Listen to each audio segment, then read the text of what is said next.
Speaking of which, Auston Matthews went deep over to Germany. Did I read that right?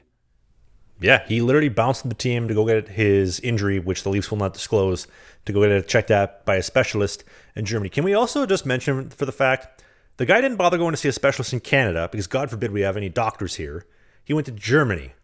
I pay 60% taxes and I can't get a doctor here. I get so fired up these days.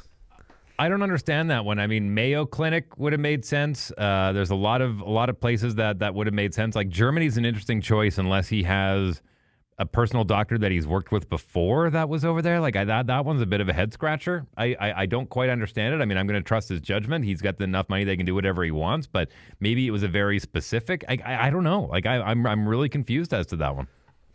I don't know either. You would think that the Leafs have the best of the best, right? I mean, even with the podcast with Muzz this summer, he was talking about how they have everything that you could possibly need. They have a great staff. They have all the resources possible. So I'm kind of curious why he'd be going over to Germany. But then again, hey, look at Eric Lindros. He was absolutely cutting edge for, no, I'm not listening to our doctors. Our doctors don't know everything. I'm going to go get a second and a third opinion. So who knows? They don't really disclose anything for this type of stuff, but we can only speculate.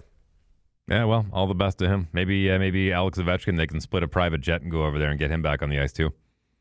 At this rate, Ovi might be the next person Jake Paul's fighting out of the old folks home when he retires. Hey, more hockey content. It's might be old, it might be new, it might be a full episode, it might be a half episode, but you can click these boxes because who doesn't like clicking boxes?